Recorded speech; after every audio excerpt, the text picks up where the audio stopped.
Hi, I'm Megan Rutstein, one of the co-founders of Westport Moms. I'm Melissa Post, the other co-founder of Westport Moms. And apparently we're here to tell you our birth story. So, girls, tell us first of all, how many babies have you got each?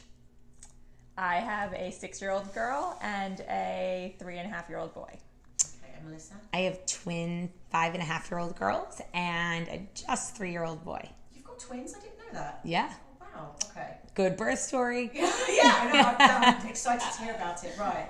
And go. No.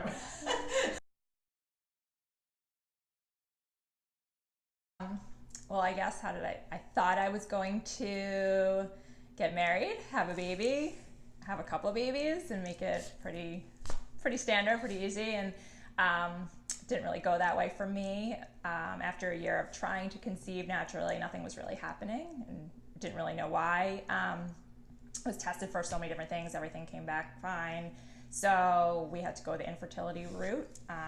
So after a couple rounds of IVF, finally got pregnant, which was awesome. And then I was so crazy, so nervous to like even walk. I was just like, didn't want anything to happen. Well, I guess it's kind of a crazy story. We might need to edit that out, though. Tell us. It's good. Well, I put 4 eggs in. You did? Yeah, it's pretty crazy. You've got a picture to I was prove it. pretty desperate. I was willing to do anything at that point. And I know that his things have changed dramatically. I think they don't put more than one really in you now. But they were okay with it, I guess. I don't know. I didn't really question it. But I got one healthy, beautiful girl. So that was great. And then I wound up having a C-section for Remy. Obviously, at that point, I wanted to have like a normal vaginal birth, but I don't know. They said that like I guess my uterus was like shaped up, or I don't remember the exact wording for it. At one point, I had placenta previa, but that corrected itself. So there was just like all these minor complications, but it meant not to have a normal delivery. I guess like also one of the really big things is that I gained 82 pounds while I was pregnant. Yeah, I know, it's pretty crazy. I promise you, I'm not even exaggerating. Like everyone thinks I exaggerate, but you can ask my husband.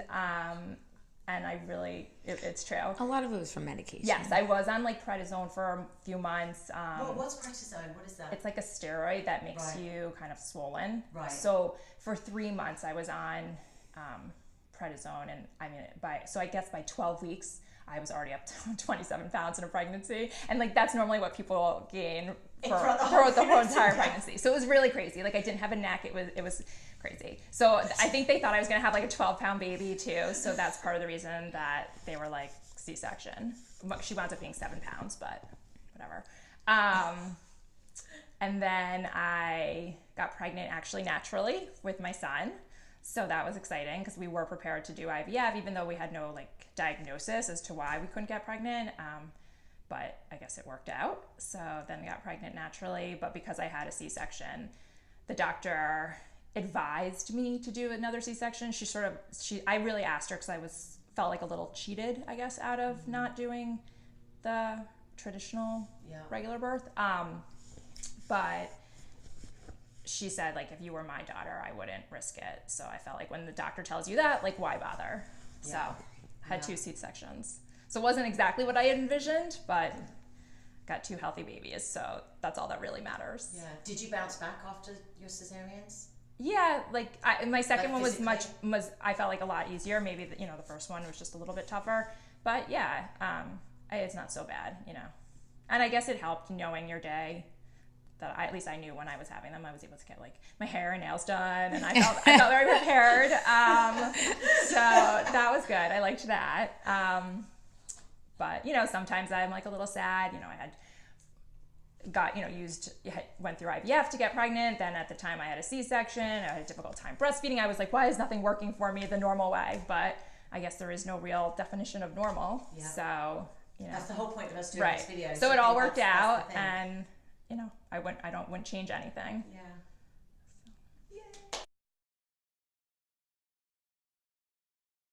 I never thought I was going to get pregnant easily. I don't know if you're going to want all of this detail, but I truthfully never got normal. I never had a normal cycle since I was like 16 and a half when I first got a period, which was like quite late. And people used to call me like developed. I had like decent boobs and like was like tall and like it was weird. And I was on birth control forever. I never had a normal period. So I always actually suspected that I was going to have some trouble.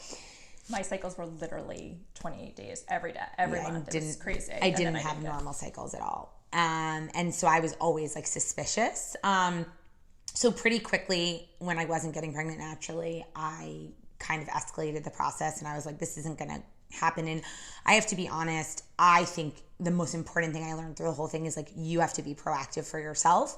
I think so many people wait. They're like, the doctor says, wait 6 months, wait a year, like see what happens. And I get it, but there's almost no downside in going to get your blood work done, getting tested. Because for me, it was as simple as a blood test and there was a diagnosis. I had something called, hypothalamic amenorrhea, which basically is like your hypothalamus does not secrete the hormones that your body needs to build up the eggs. So basically without supplemental hormones, my eggs were not growing. It was like a ripe banana that was never going to turn from green to yellow without additional help.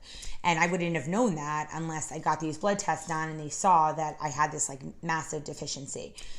So the good news was that they knew how to treat that. At the time, I still didn't believe them, and I was sure I was barren, and I was never going to have children, and I was highly dramatic, and most people in my life really thought I was just not that special to be around. It was definitely not my shining moment.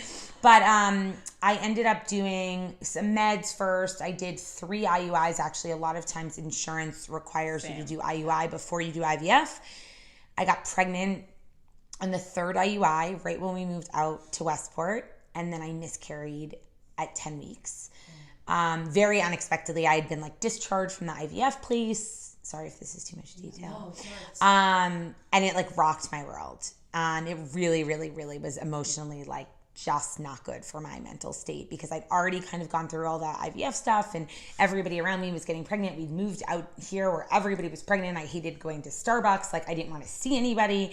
I was really not in a good mental place. So the only good thing was that because I had done 3 IUIs at that point, I was able to do IVF and fortunately had good insurance that they would cover it. So I did IVF and then I have a funny story maybe at some point, but I did IVF and I put in 2 embryos and neither one took.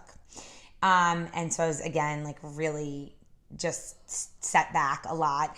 But I had been fortunate that I froze a bunch. So we put 2 more in and I got pregnant. Should have gone 4. And and I didn't believe it the whole time. Like honestly, from like the day they told me I was pregnant till the day I gave birth at 37 weeks, I still didn't think that it was like really happening. Like I'd convinced myself that something was not going to go well. I started bleeding actually around 6 weeks and was sure I was miscarrying again. And it was Thanksgiving weekend, and I think my family thought I was going to have to be put in a mental institution because I was like just a wackadoo. And I actually bled till about 13 or 14 weeks, which was just really disconcerting. And then I kind of had like maybe a normal-ish pregnancy from like 14 weeks to about 30 weeks. I was having twins, so I actually was set up with a high-risk doctor at Greenwich Hospital because we were living out here. She was unbelievable. So I was seeing a practice in Greenwich. I was at a practice in Greenwich, and I was doing some prenatal yoga and noticed that I was looking really like swollen in my legs. And I went to the doctor, and they told me I had preeclampsia, which is basically bed rest. Babies could come any point in time. So literally that day, my mom moved in because I wasn't allowed to do anything but lie on my left-hand side and eat food that somebody else gave me. I couldn't walk my dog. I couldn't work anymore. Like they wanted me to like not move. And when was this? 30 weeks. So they gave me the hormones to like make the lungs stronger at that point. And basically they were like, listen, it could be 2 weeks. It could be a day. It could be, we don't know. So I started getting 3 times a week. My like treat would be to go to Greenwich Hospital, get out of the house, and do the NSTs where they like sort of just monitor the heart rate of the babies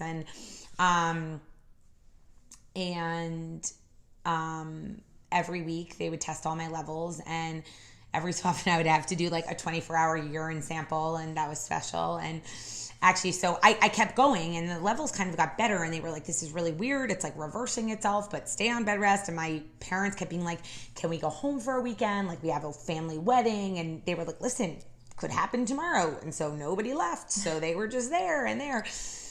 So then around like maybe 35, 36 weeks, I was like, I'm ready. Like, we've done this long enough. I watched a lot of TV.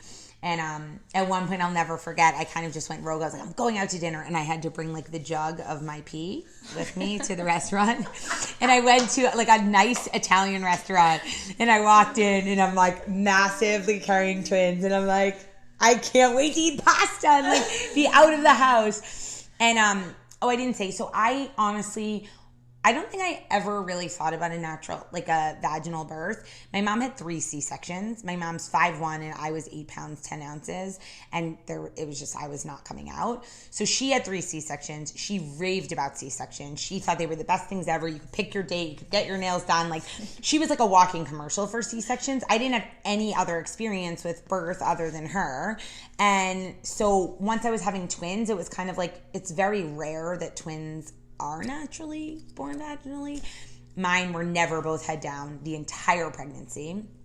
So anyways, I never really had the preconceived notion about it, so I wasn't really bothered by it. I don't actually personally feel like I missed something from it, maybe just because it was never part of my vision. I was totally fine with it. I just wanted them to be, I felt so lucky that I was pregnant. Like, I didn't care how it had to be. I didn't care how they came out. I just wanted them to be healthy. So anyways, fast forward, I begged my doctor. He's like, I cannot medically take them out until like they're ready.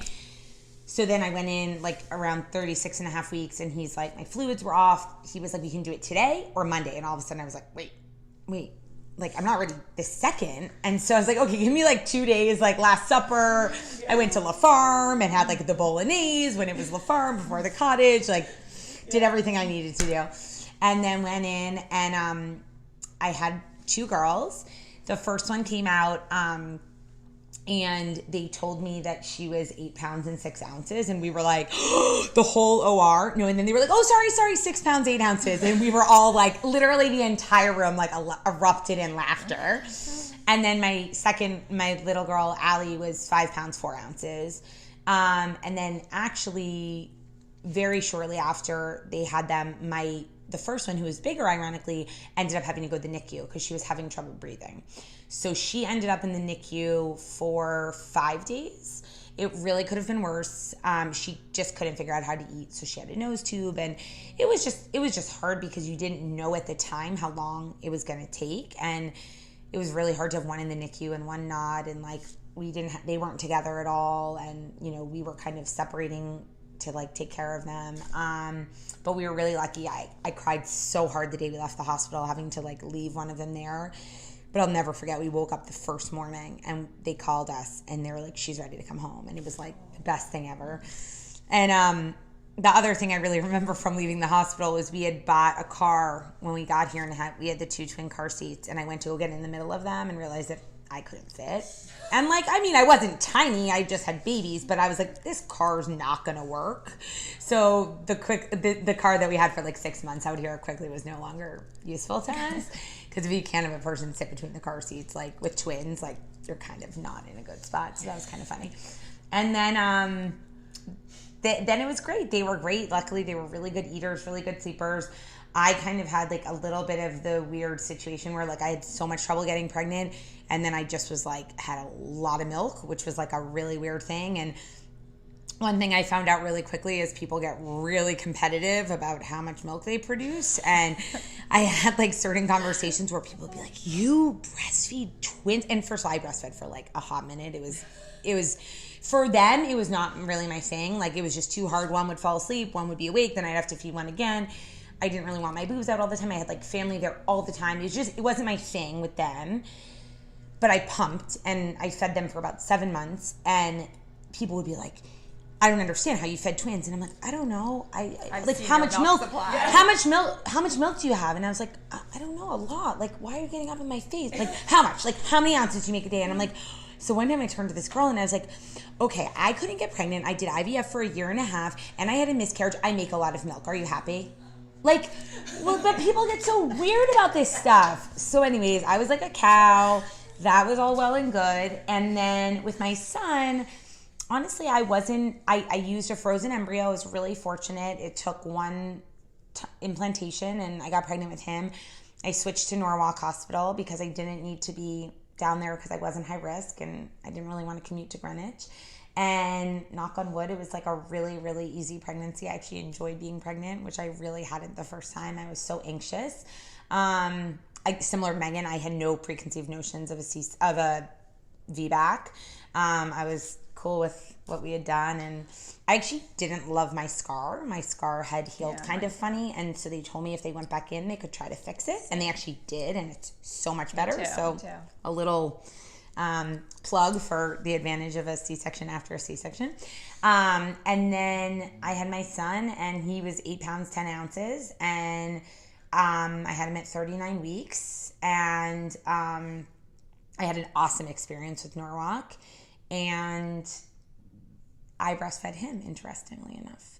I just think with one, it was much, much easier, and for me, that was kind of like my time with my kid. Like my girls knew that was like my time with him, and it kind of gave me that excuse to kind of like just focus on him, and I found it really peaceful.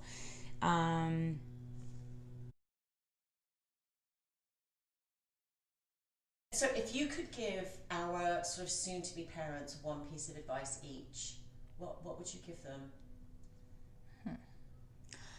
I honestly think, like, it sounds so cheesy, but it's like, happy mom, happy baby. Like I just think you go through so many things where people have preconceived notions about what they're going to do or what you should do, or whether it's, do I get an epidural? Do I have a natural birth? Do I have a C-section? Do I breastfeed? How long do I have to breastfeed? You know, do I have to cry it out with my baby? Like, everything is like, feels like the biggest decision. And I just think you have to do what feels right for you. I think that, like, and you probably don't know until you experience it. Like, you might think that you want to do something, and then, like, you realize that it's different or harder or easier or whatever it is. And I think you just have to, like, know that you're going to figure it out, and that there's really no right or wrong in what you're doing. And you're going to meet 100 people who probably all did it 100 different ways, and all of them probably turned out okay. So I think having people to talk to about it, and joining, like, whether it's like at a lot of the pediatricians have like new moms groups, or like I always had like my breastfeeding buddies, like the people that I was like during the middle of the night, like be like, you up, and be like, you know, you like would chat, and like I like miss those people because they were like my like 3 a.m. people. But it's, you know, you sort of figure it out, and like everybody has a different story. Yeah. Exactly. And on the opposite end, agree with everything Melissa said. I think everything does work out. I mean, I didn't touch upon it, but what Melissa was saying, there was very depressing years for me too when I couldn't get pregnant. I mean, the world was crashing down. Every commercial was like a pregnancy test. Everyone around me was pregnant. My mom started hating pregnant people for me. It was like, it was just too much. But I just, you know, I would be so happy for every one of my friends that would get pregnant. And I was like, okay, I'm so happy. Like, it has to eventually work. I wasn't. And it eventually does. Like, you just have to keep being proactive for yourself. And you have to. That is the most important thing. You know, believing, because it does work out. But that's the other two things, because I like to talk. One is that you have to be proactive. I said it in the beginning, but like, I just talked to so many people, and it's like, why are you waiting? Like, not that you have to make it seem more urgent than it is, but if you're having trouble, you're having questions, or you don't know, like, nobody's fighting for you. It's just you. And like, there's no downside. Like, what's the downside? Worst case, you're proactive and you find out you don't need to be, but like, at least you knew, and you don't wonder. And I fortunately, that was like in my blood already to be that way, but I think it's really helped a lot of other people who aren't that way to be your like, own advocate, for correct, sure. Correct. I think that's absolutely right. And it does work out. Like, I mean, whether it can happen in every which way, whether it's like people end up, I know people that adopted, I know people that had surrogates, I know people that had, you know, an egg donor. I have a friend who had an egg donor. She could not use her eggs, and she had an egg donor, and the egg split inside of her, and she ended up with identical twins and was done. No, it's bananas. Like years of IVF and like just awful. And finally she's like, I cannot do this anymore. And they decided to have an egg donor, and they implanted in her, and so they implanted one and it split, and she had identical twins. Like just such a fluke. I mean, that has to be like 1 in a billion. Yeah. But I mean, you hear every story, and it's just everybody has their story as shown by what you guys are doing. But I just think don't beat yourself up. Like if it doesn't go as perfectly as you wanted. And we have a really good friend who had her third with no doctor and no epidural because there was no time.